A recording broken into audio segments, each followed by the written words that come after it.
He was just a single dad, trying to fix up an old bike for his daughter's birthday. A final loving touch on a rusted frame. What he didn't know was that the woman watching him from the art gallery across the street was a reclusive billionaire. And she was about to change his life with a single anonymous gift. Before we dive in, hit that subscribe button and drop a comment. Where in the world are you watching from the late afternoon sun slanted through the grimy window of the workshop, casting long golden fingers across the dusty concrete floor? The air hung thick with the familiar scents of sawdust, old oil, and something metallic and sharp, the smell of forgotten things waiting to be remembered. Leo Morgan knelt on the floor, his knees cushioned by a folded piece of cardboard, his focus narrowed to the small silver bicycle frame resting in front of him. It was rusted in places, the paint chipped and faded to a pale ghost of its original sky blue. But to Leo, it was a canvas. He ran a callous thumb over a patch of rough metal feeling, the grit and decay that had settled in over the years. His hands, though stained with grease and marked by 100 small scars, moved with the gentle precision of a surgeon. Each stroke of the sandpaper was slow, deliberate, a conversation with the tired steel. He was coaxing the bike back to life, not just for anyone, but for Maya, his daughter, who was turning 8 in 3 days. She had seen the bike at a garage sale last month, tucked behind a stack of yellowed newspapers and a box of mismatched china. Her eyes had lit up with that pure, undiluted joy that only a child can summon, a joy that had become the sole anchor in Leo's world. He couldn't afford a new bike. Not this year, not with the way the restoration work had dried up. The custom furniture commissions that used to pay the bills had dwindled to small repair jobs, patching chair, legs, fixing wobbly tables enough to keep the lights on and the fridge from going completely bare, but never enough to get ahead. So this bike, this forgotten relic, was his promise. It was his way of saying, I see you, I love you, I will always find a way to give you magic. Even if I have to build it from rust and scraps a few feet away. Maya sat on an overturned paint, her legs swinging happily as she colored in a worn-out book. The tips of her crayons were broken, but she didn't seem to mind. She hummed a tuneless song, a soft, buzzing counterpoint to the rhythmic rasp of Leo's sanding. Every so often, she'd look up, her brown eyes bright with curiosity and unwavering faith. Daddy, will it be ready? She'd asked an hour ago for the 3rd time, and each time Leo had smiled and nodded. It'll be perfect, kiddo, he'd promised, and he meant it. It would be perfect because it was a piece of him, a testament to the fact that love wasn't measured in price tags, but in time, patience, and the quiet determination to make something beautiful out of what the world had thrown away across the street, in a gallery so clean and white it felt like a room from another dimension. Clara Vance stood motionless, a ghost in a world of polished concrete and abstract art. She wasn't looking at the stark canvases that hung on the walls, each worth more than Leo's workshop and the Worsen heat building it was in. She was looking through the floor-to-ceiling window at the small, dusty garage across the way, at the man on his knees, and the little girl humming on a paint can. She'd bought the gallery a month ago on a whim, another acquisition in a life filled with them. A quiet place to disappear in a small town that didn't know her name. She'd told her board she was scouting for emerging artists, a lie they'd accepted because it sounded profitable. The truth was, she was running. She had been running for a year, from the noise, from the betrayal, from the suffocating weight of being an asset instead of a person.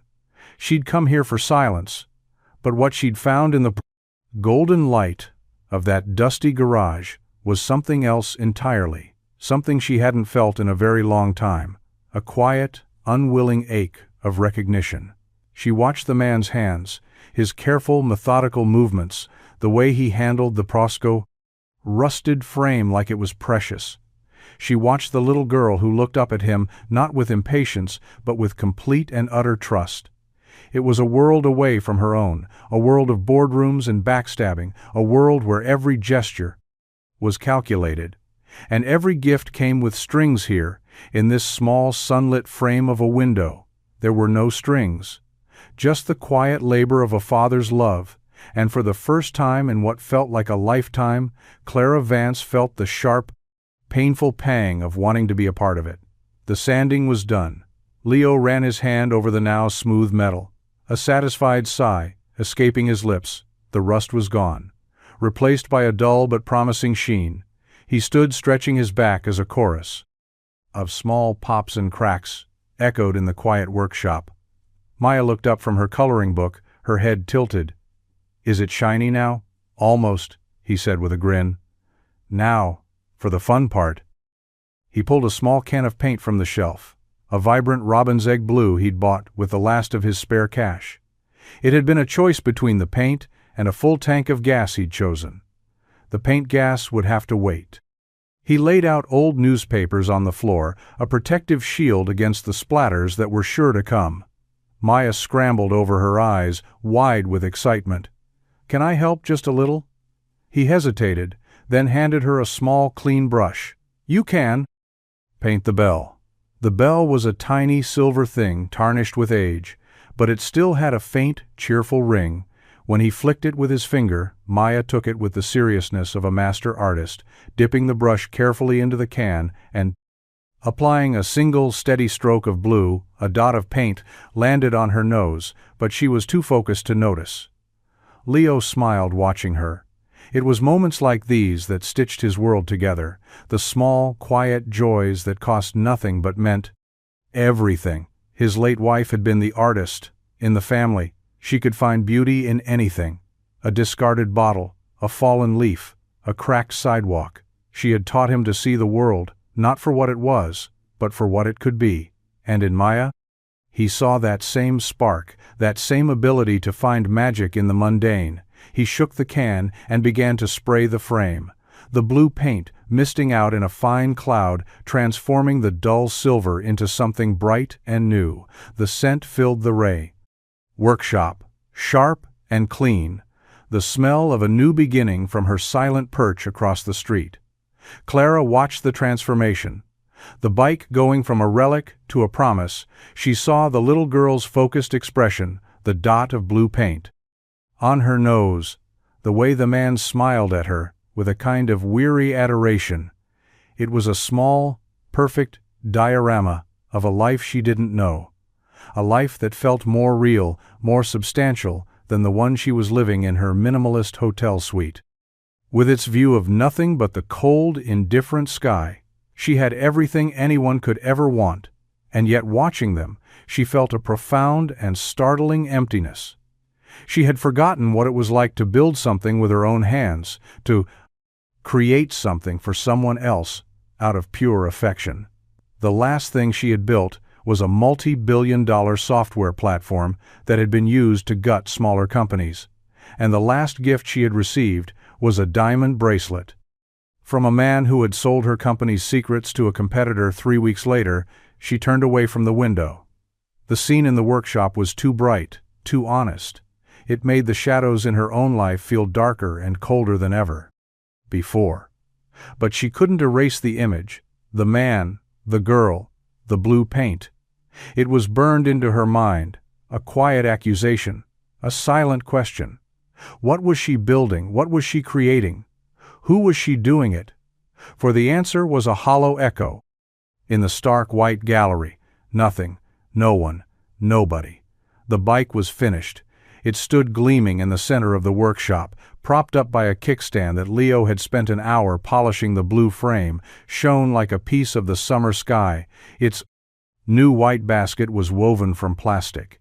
He'd repurposed from old shipping straps, and the bell, a tiny blue jewel, now rang with a clear, bright chime. It wasn't a new bike. It still had the gentle imperfections of something with a past, a history, a story. But it was beautiful. It was loved. Leo stood back, his arms crossed, a tired but deep satisfaction settling in his chest. Maya's birthday was tomorrow, and for the first time in weeks he felt a flicker of something. Close to peace, he had managed to pull it off, to create a little bit of magic in a world that had felt relentlessly gray. The next morning, Maya's gasp was all the thanks he needed. Her eyes went wide, her hands flew to her mouth, and she circled the bike like it was a sacred object, a treasure, unearthed from a forgotten tomb. "Daddy," she whispered, her voice full of awe. "It's the most beautiful bike in the whole world." She threw her arms around his waist, hugging him with a strength that belied her small frame.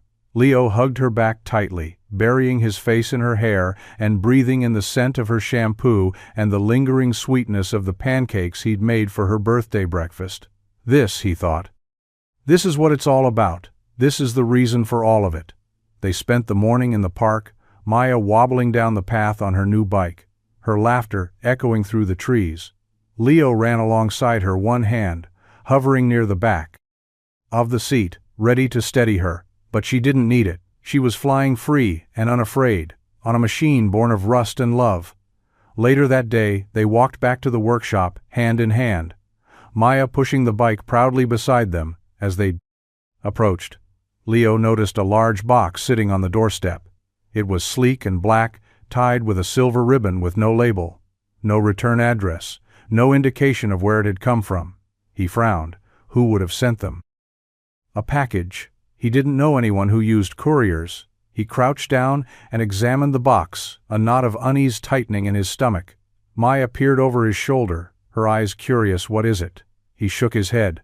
"I don't know." He slit in the ribbon and lifted the lid. Inside, nestled in a bed of white tissue paper, was a helmet.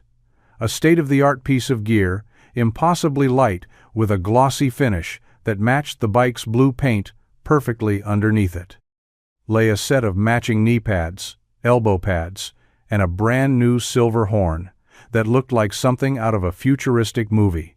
Maya's eyes were like saucers, but Leo's gaze was fixed on the small, cream-colored envelope tucked into the corner. He opened it with a sense of dread.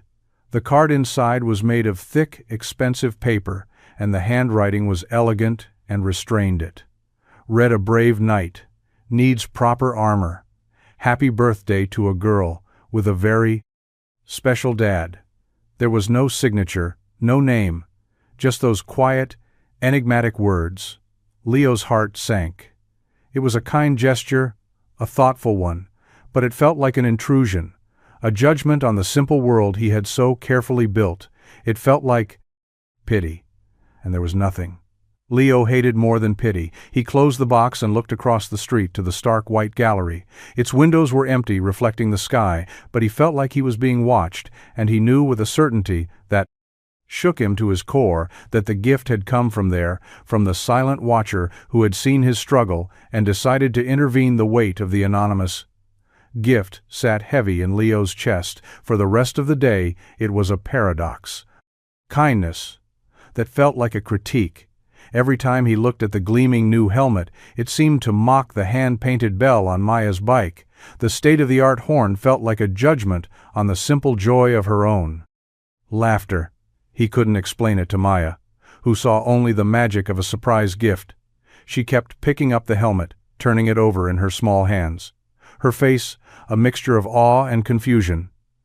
"Daddy, are we going to keep it?" she asked her voice small. He looked at her, at the hopeful light in her eyes, and the knot in his stomach tightened. "We're going to say thank you," he said finally, his voice more firm than he felt. "We're going to find out who sent it, and thank them properly." The next morning, he packed the box back up, carefully arranging the tissue paper. Just as he had found it, he held Maya's hand as they crossed the quiet street, the bell on the gallery door chiming softly as they stepped inside. The space was even more sterile. Up close, the white walls were vast and empty, save for a few large abstract paintings that seemed to absorb all the sound. The air was cool and still, and smelled faintly of paint and money. A woman sat behind a grade-A minimalist white desk at the far end of the room. She looked up as they entered, her expression calm and unreadable. It was Clara. She wore a simple black dress, her hair pulled back in a neat bun. She looked elegant, composed, and completely out of place in a town where the most common fashion accessory was a pair of work boots.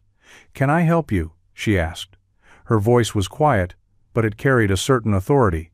Leo walked toward her, placing the box on the desk between them. "I think "This belongs to you," he said, his tone even but firm. Clara's gaze flickered to the box, then back to him. She didn't deny it. She didn't pretend to be surprised. "I believe it belongs to the birthday girl," she replied, her voice just as steady. Leo shook his head. "We appreciate the thought. It was very generous. But we can't accept it." "Why not?" Clara asked, her eyes searching his face for an answer he wouldn't give. "Because we don't take gifts from strangers," he said. It was a lie of omission. He knew she wasn't a complete stranger. She was the woman who had been watching him. But he couldn't bring himself to say that. Not in front of Maya, who stood clutching his leg, her eyes darting between the two adults. Sensing the tension in the air, Clara's expression softened slightly. She looked at Maya, then back at Leo. "It wasn't meant to be anything more than a gift," she said. "A celebration of a beautiful bike, and the girl who rides it." Leo's jaw tightened. "I know, but some things are more complicated than they look." He slid the box a little closer to her. "We just came to say thank you." And to return it, he took Maya's hand and turned to leave the bell. Chiming their exit, Clara watched them go. Her hands resting on the cool surface of the desk, she hadn't expected him to return it. She hadn't expected him to look her in the eye with that quiet, unyielding pride. She had tried to offer a simple kindness, but she had misjudged him. She had seen a man in need and offered a solution, but he wasn't looking for a solution. He was looking for respect. She watched him walk away, his daughter's hand in his, and for the water bowl ache.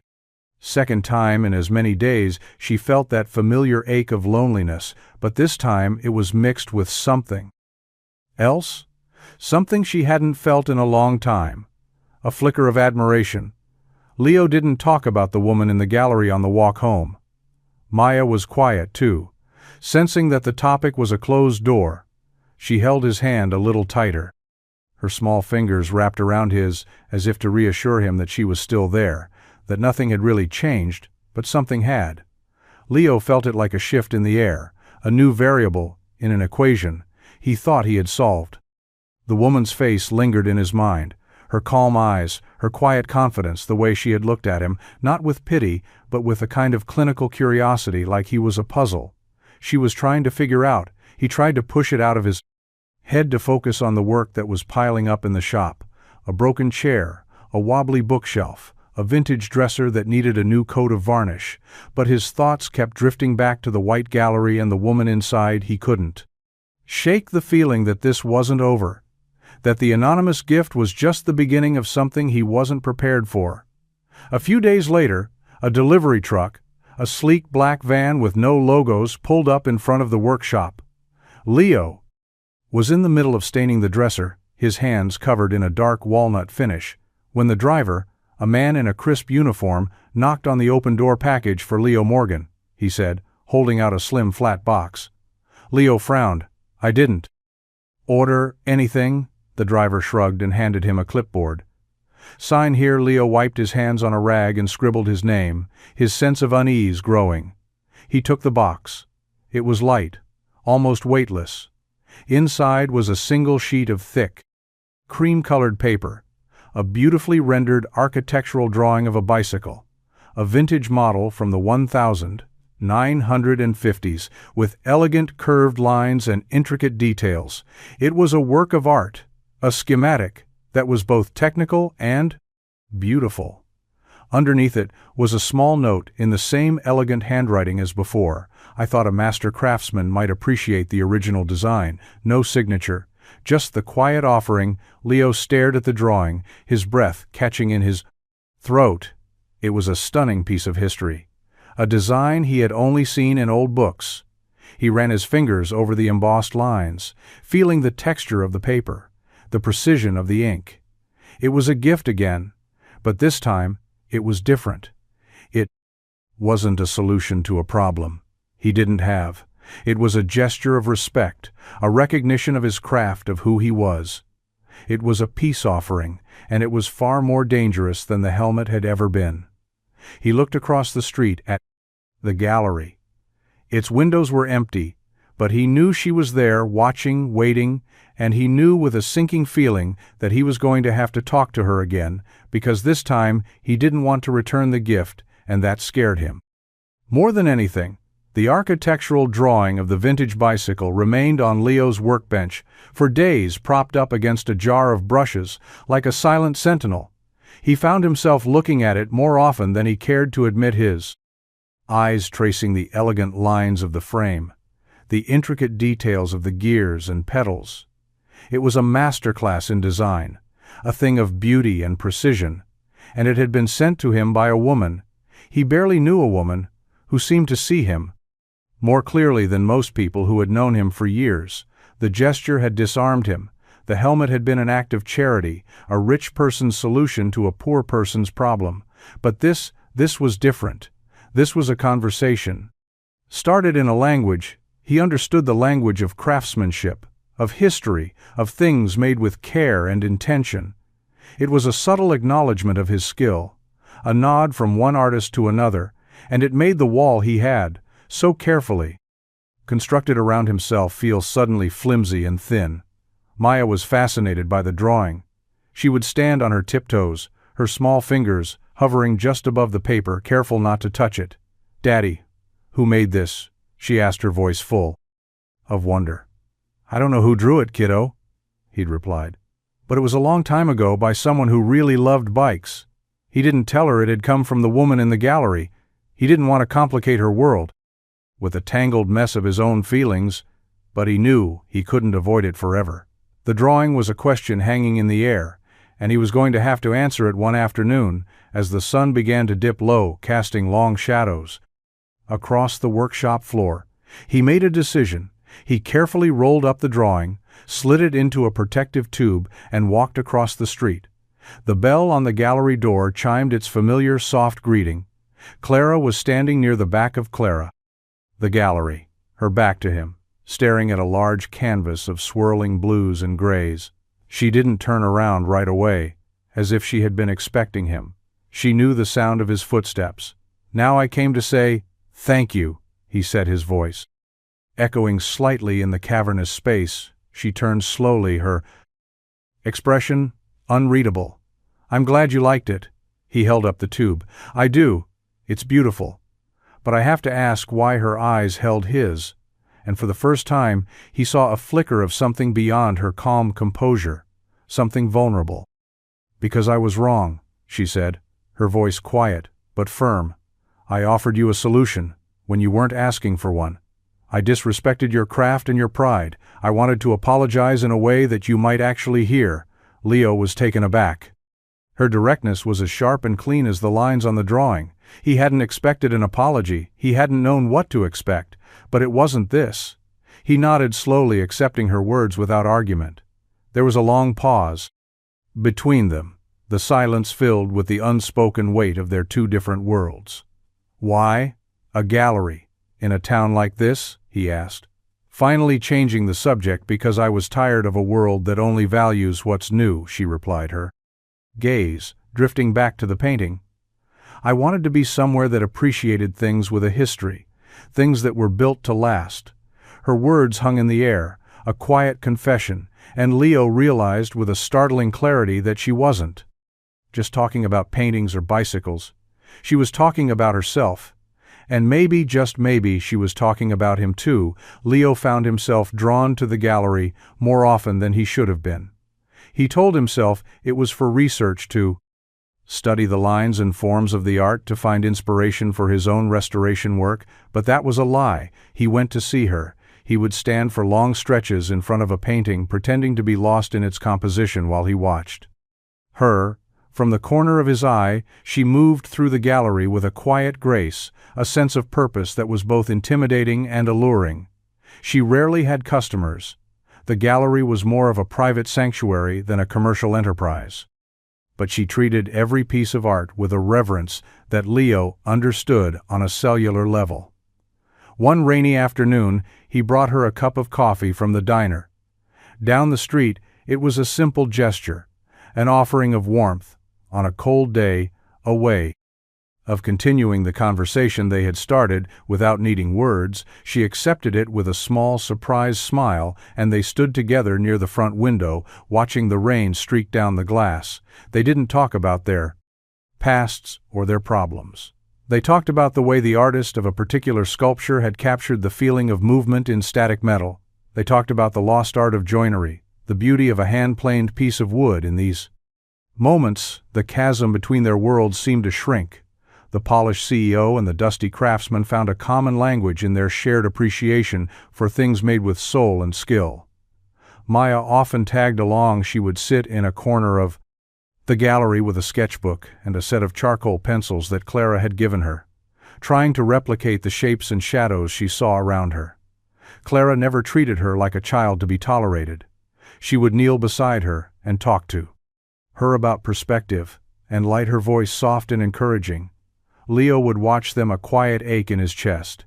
He saw the way Maya's face lit up in Clara's presence, the way she blossomed under the quiet attention of a woman who saw her as a budding artist, not just a little girl.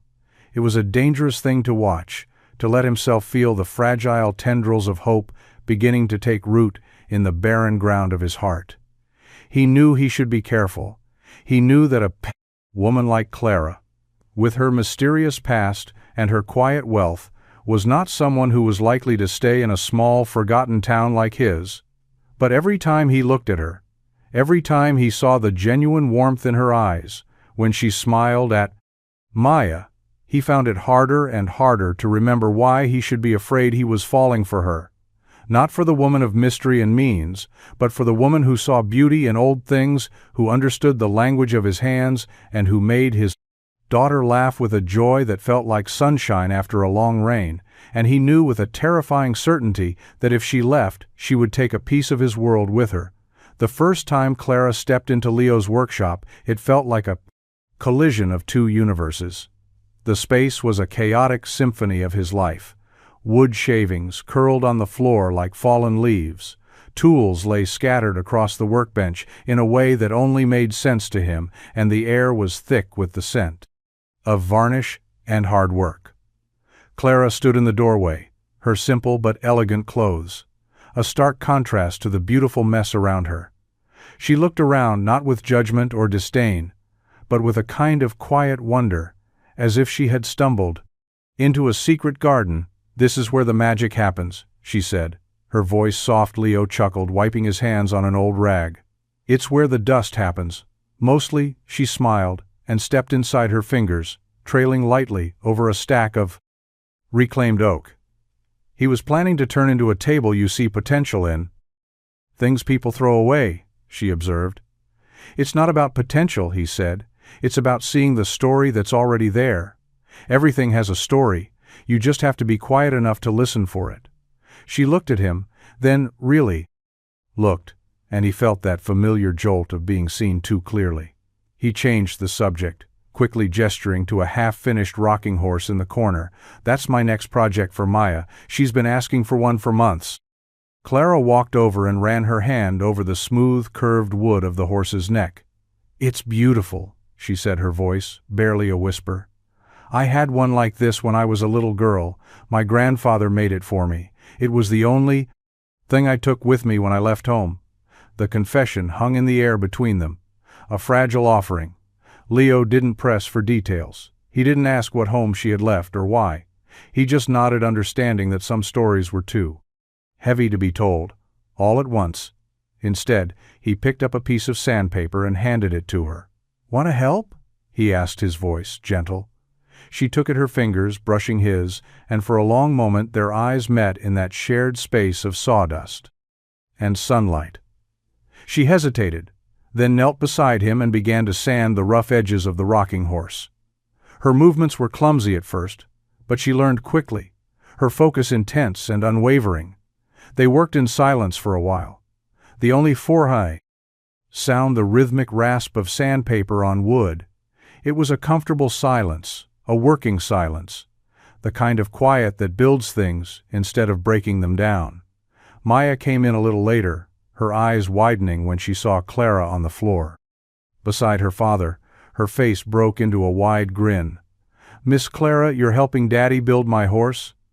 Clara looked up, a smudge of sawdust on her cheek and a genuine smile on her face. "I am," she said, "and I think it's the most important. The work I've done in a very long time." Leo watched them, the two most important people in his world, side by side, and felt a wave of something so fierce and hopeful it almost knocked him off his feet. He didn't know what the future held. He didn't know if this fragile peace would last, but in that moment, surrounded by the scent of wood and the sound of their quiet work, he felt something he hadn't felt since his wife was alive. He felt like he was home. The days that followed settled into a new rhythm, a quiet melody composed of 3 different notes that were somehow finding their harmony. Clara became a regular presence in the workshop. She would bring coffee in the morning and sit with her sketchbook. While Leo worked, sometimes she would help sanding or staining or just holding a piece of wood steady.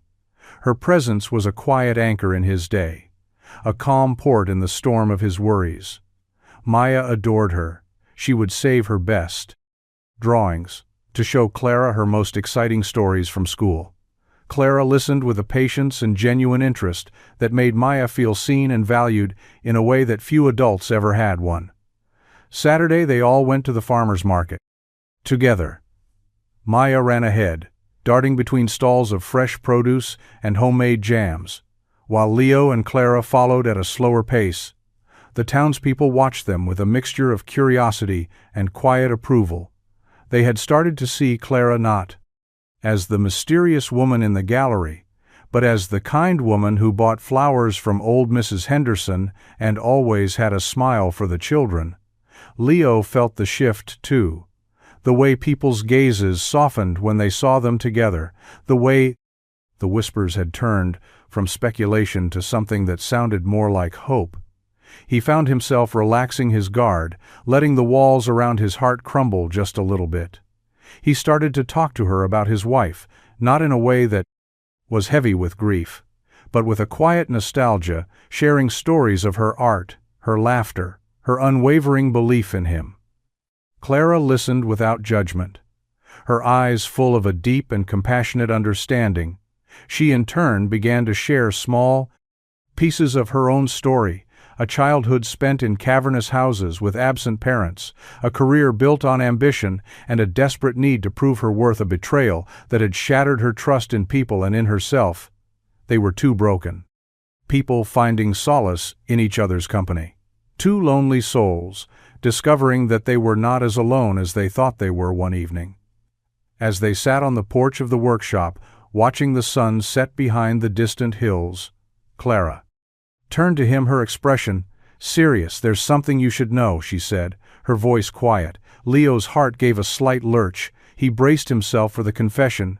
He had been dreading the news that she was leaving, that this was all just a temporary escape from a life he could never be a part of. "My full name is Clara Vance," she said, and the name hung in the air between them, heavy with unspoken meaning. "I own Vance Technologies, a software company." He stared at her. The name was familiar. He'd seen it in business magazines at the library, headlines about innovation and market disruption, and the reclusive genius CEO, who rarely made public appearances. It all clicked into place. The gallery, the expensive clothes, the quiet air of authority. She was not just wealthy. She was a titan of industry, a woman who moved in circles. He could barely imagine. He didn't say anything for a long time. He just looked at her, at the vulnerability in her eyes. The fear of his reaction. She had not told him to impress him. She had told him because she trusted him, and in that moment he realized that he didn't care about the money or the fame or the company. He cared about the woman in front of him. The woman who had a smudge of paint on her cheek and a heart that was just as bruised and beautiful as his own. "Does that change anything?" she asked, her voice barely a whisper. He reached out and took her hand, his calloused fingers wrapping around hers. "It doesn't," he said, and he meant it. The revelation of Clara's identity settled between them, not as a wall, but as a bridge. Leo found that it changed very little about how he saw her.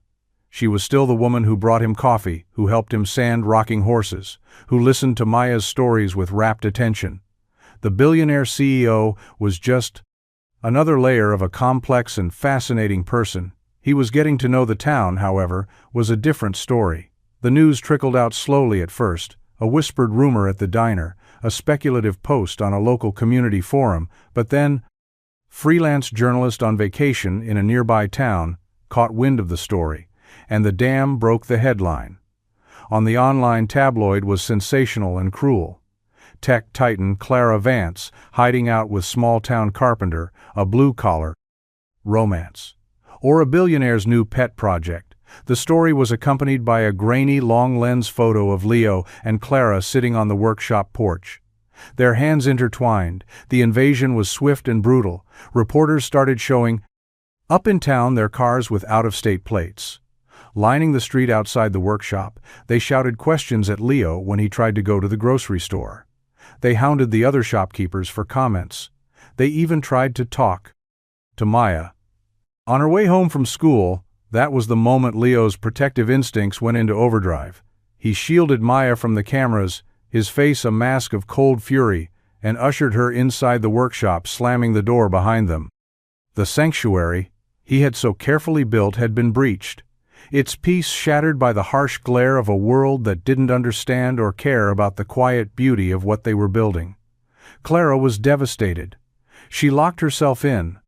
The gallery refusing to answer calls or speak to the press, she watched from the window as the media circus descended on Leo's life, turning his quiet dignity into a spectacle. She saw the fear in his eyes, the way he held Maya close as if to shield her from the storm that she had brought to his doorstep. She felt a suffocating wave of guilt. She had run away from her world to find peace, but she had only succeeded in dragging it with her, destroying the very thing she had come to admire. That evening, she went to the workshop. The reporters had finally dispersed, leaving behind a trail of cigarette butts and a palpable sense of violation. Leo was sitting on the steps, his head in his hands. He looked up as she approached, his eyes full of a pain that cut her to the core. "I'm so sorry," she whispered, her voice breaking. "I never wanted this to happen." "I know," he said, his voice hoarse, "but it did happen. Clara and I don't know how to protect her from it." He gestured toward the workshop where Maya was asleep on a cot in the back room. "This is my fault," she said, tears streaming down her face. "I should have stayed away. I should have never let it get this far." Leo stood and walked toward her. He didn't touch her, he just stood there, his presence, a heavy weight in the charged air. "Maybe you're right," he said, his voice flat and devoid of emotion. "Maybe this was a mistake." The words hung between them, a death sentence to the fragile hope they had nurtured. She looked at him, her heart shattering into a million pieces.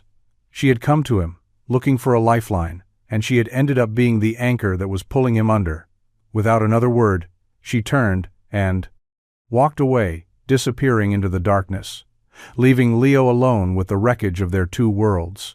The silence that followed Clara's departure was heavier and more suffocating than any Leo had ever known. The reporters eventually grew bored and moved on to their next story, leaving the town of Oak Creek to its quiet rhythms. But the scars of their invasion remained. The townsfolk were kind but cautious. Their glances now held a trace of pity that Leo couldn't bear.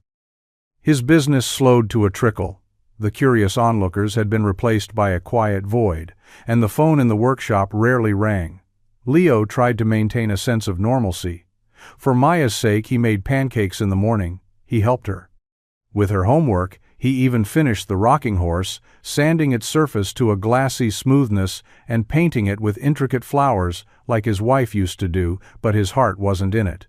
The joy had been leached out of his work. Replaced by a dull, mechanical ache, he would find himself staring across the street at the gallery, its white facade. Now looking cold and abandoned, Clara had left town the day after their last conversation. The sign on the door simply read, "Closed until further notice." Maya was the one who felt the loss. Most acutely she had grown quiet, her bright spark dimmed. She would sit in the workshop with her sketchbook, but the pages remained blank.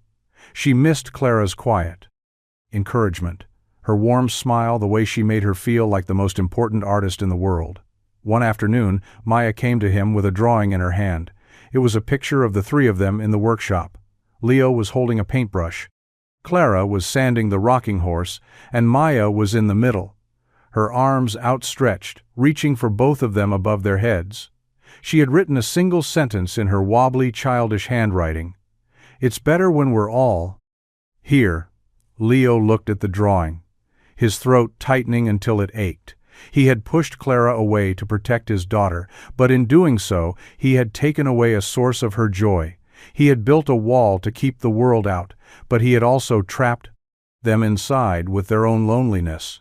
He had been so focused on the fear of what he could lose that he had failed to see what he had already found.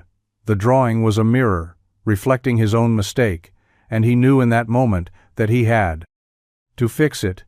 He had to find a way to tear down the walls he had built and let the light back in, even if it meant risking everything he had left. Clara retreated to her glass and steel penthouse in the city, a self-imposed prison, high above the noise of the world she had tried to escape. She threw herself into her work, burying her heartache in code, algorithms, and board meetings. She was brilliant, ruthless, and efficient, and her company's stock soared, but the success felt hollow, a bitter pill she swallowed every morning with her black coffee. She had built an empire of logic and order, but her own life was a chaotic mess of regret and longing. One afternoon, her assistant brought her a package. A simple cardboard tube with no return address inside was Maya's drawing, the three of them in the workshop. The words, "It's better when we're all here," a quiet arrow to the heart. Clara stared at the drawing for a long time, the colors blurring through her tears. She had left to protect them, but she had only ended up hurting them and herself. She had let her fear dictate her actions, and it had led her back to the very emptiness she had tried to run from. That night she made a decision. She called an emergency board meeting and announced that she was stepping back from her role as CEO. She was establishing a foundation, the Vance Foundation for Artisanal Preservation, dedicated to supporting and funding craftsmen and artists who were keeping traditional skills alive. Her board was stunned, but she was resolute. She had spent her life building things that were disposable, things that were designed to become obsolete. She wanted to build something that they would last, something that had soul, something that mattered. A few weeks later, a letter arrived at Leo's workshop. It was from the newly formed Vance Foundation, informing him that he had been awarded a substantial grant to expand his clan workshop and establish an apprenticeship program to teach his craft to a new generation. There was no personal note from Clara, just the official paperwork, but Leo knew it was her way of reaching out, of trying to mend the bridge she had inadvertently burned. He looked around his dusty workshop at the unfinished projects and the silent tools, and for the first time in months, he felt a flicker of the old hope. He didn't want her money. He didn't want her charity. He wanted her. But he also knew that this grant was more than just a check. It was a message. It was a way of saying, "I see you, I believe in you, and I'm not giving up on us." Leo sat with the grant letter in his hands for a long time, the official language, and the staggering number on the check felt alien, a language from another world. But beneath the corporate jargon, he could read the real message from Clara. It was an apology, a plea, and a promise, all rolled into one. He knew he couldn't accept it, not like this. It would always feel like a transaction, a payment for the pain she had caused. He needed to see her, to talk to her, to close the distance between them with words, not money. He packed a small bag, kissed a sleeping Maya on the forehead, and left a note for his neighbor, asking her to look after her for a day. He drove through the night, the city lights growing brighter. As he left his small town behind, he found her penthouse apartment, listed in a business directory, a sterile glass tower that scraped the sky. He felt small and out of place as he stood in the marble lobby, his worn work boots, a stark contrast to the polished floors, but he didn't let the feeling deter him. He took the elevator to the top floor and knocked on her door. When she opened it, her face was a mask of shock and disbelief. She was dressed in a simple silk robe, her hair undone, her eyes red-rimmed and weary. She looked nothing like the powerful CEO, and everything like the woman he had fallen in love with. "I can't take your money," he said, his voice quiet but firm. She stared at him, her throat working, but no words came out. "I don't want a grant." "Clara," he said, stepping closer, "I want you." He reached into his pocket and pulled out Maya's drawing, unfolding it with care. "This is what's real," he said, his voice thick with emotion. "This is what matters. Not the money, not the headlines, not the two worlds we come from. It's us. It's this." Tears streamed down Clara's face as she looked at the drawing, then back at him. "I thought I had ruined everything," she whispered. "You did," he said with a small sad smile. "And I did too. We were both scared. We both made mistakes. But that doesn't mean we can't fix it." He reached out and wiped a tear from her cheek with his thumb. His touch was gentle, a familiar anchor in the storm of their emotions. "We can fix it together," he said. And in that moment, in the cold, sterile penthouse high above the city, they finally found their way back to the warmth of the dusty workshop and the simple truth of their shared love. The gallery in Oak Creek reopened a month later, but it was different. Now the stark white walls were painted in warm, earthy tones, and the abstract art had been replaced with handcrafted furniture, intricate woodwork, and beautiful pieces of restored history. It was a celebration of the craft that had brought them together, a testament to the beauty of things with a past. The sign above the door now read Morgan Vance Restorations, a partnership of two worlds, two souls, two hearts. Leo stood in the center of the gallery, his arm around Clara's waist, watching as Maya proudly showed a customer, a small wooden bird he had carved. Clara had stepped back from the day-to-day operations of her company, focusing her energy on the foundation and the gallery. She had found a new kind of success, one that was measured not in stock prices, but in the quiet satisfaction of building something meaningful with the person she loved. The town had embraced them, their story, no longer a scandal, but a local legend, a modern fairy tale that people told with a smile.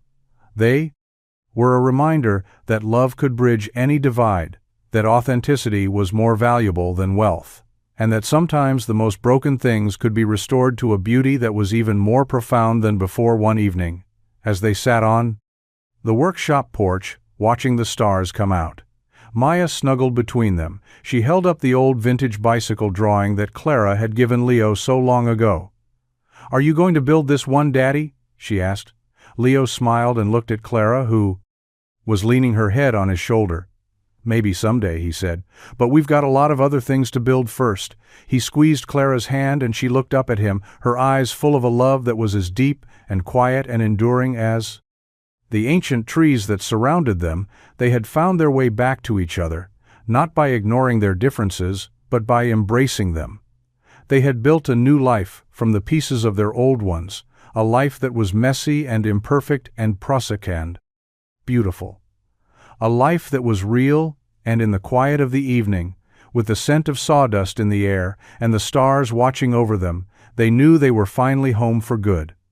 The story of the craftsman and the billionaire became a quiet cornerstone of the town's lore, told on front porches and at the counter of the local diner. It was a tale that softened with each telling, the sharp edges of the media frenzy and the painful separation giving way to the gentle glow of Badia, the happy ending.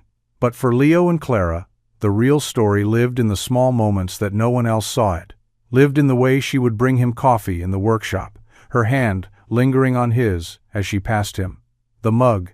It lived in the way they would leave a small carved flower on her pillow at night, a silent "I love you" in the language of wood. And it lived in the sound of Maya's laughter echoing through their home, a constant reminder of the joy that had brought them together and held them fast. They expanded the workshop, buying the adjacent lot, and building a small but beautiful teaching studio, where Leo held classes for the local youth, passing on the skills that had been his salvation. He be sell taught them to see the story in a piece of wood, to feel the grain beneath their fingers, to have patience with the process of restoration. Clara's foundation flourished, funding similar projects in small towns across the country. She found a new purpose, not in building empires of code, but in preserving the legacies of human hands and hearts. Maya grew up surrounded by love and creativity, her world a beautiful blend of her father's earthy craftsmanship and Clara's quiet elegance. She had the heart of an artist and the soul of an old-world artisan, her hands as comfortable with a paintbrush as they were with a piece of sandpaper. Years later, a young journalist came to town hoping to write a follow-up story. A "Where Are They Now" piece about the scandalous romance that had once captivated the nation. She found Leo and Clara in the workshop working side by side on a large, intricate dining table. Their movements were a fluid dance, a silent conversation of shared purpose and deep affection. The journalist asked them about the challenges they had faced, the chasm between their two worlds. The secret to their unlikely success. Leo looked at Clara and smiled. Slow, warm smile that held the weight of a lifetime of love. The secret, he said, is that there are no two worlds. There's just the one you build together, and ours is built on old wood and a whole lot of trust. And as the journalist packed up her notebook, she realized that the real story wasn't about the billionaire and the carpenter. It was about two people who had found in each other the missing pieces of themselves and had spent the rest of their lives putting them together, creating a love that was stronger and more beautiful than anything they could have ever built alone. The final piece of the story wasn't written in a newspaper or whispered in a diner. It was carved into the underside of the dinner side of the Duminy tennis dining table. They were building a small inscription, almost hidden from view. For Maya, it read, "It was always for you," a testament to the little girl whose simple wish for a bicycle had set in motion a love story for the ages, a story that proved that the greatest treasures are not the ones we buy, but the ones we build with our own two hands, and the love we are brave enough to restore. The community center buzzed with a gentle energy, the scent of fresh paint and new beginnings hanging in the air. The grand opening of the Oak Creek Artisanal Guild was a quiet triumph, a testament to the work Leo and Clara had poured their hearts into over the last year. It was a space for local craftsmen to share their Clara skills, a place for kids to learn woodworking, pottery, and weaving, a hub of creativity that had been funded by Clara's foundation but was run with Leo's hands-on philosophy. Leo stood near the back of the room, a cup of punch in his hand, watching as Maya, now a teenager with paint stains on her jeans, confidently explained the process of wood burning to a group of younger children. She had her father's steady hands and her mother's artistic eye. Beautiful fusion of their two worlds. Clara moved through the crowd with an easy grace, no longer the guarded CEO, but a beloved member of the community. She stopped to chat with the mayor, to admire a young girl's lopsided clay pot, and to share a laugh with the elderly woman who taught the weaving class. She caught Leo's eye from across the room, and her smile was a silent conversation, a shared acknowledgement of how far they had come. Later that evening, after the last guest had gone, and the center was quiet, they walked home, hand in hand, under a sky full of stars.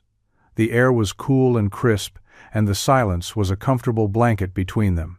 "You know," she said, her voice soft, "I used to think my legacy would be a software company, a line of code that changed the way people did business."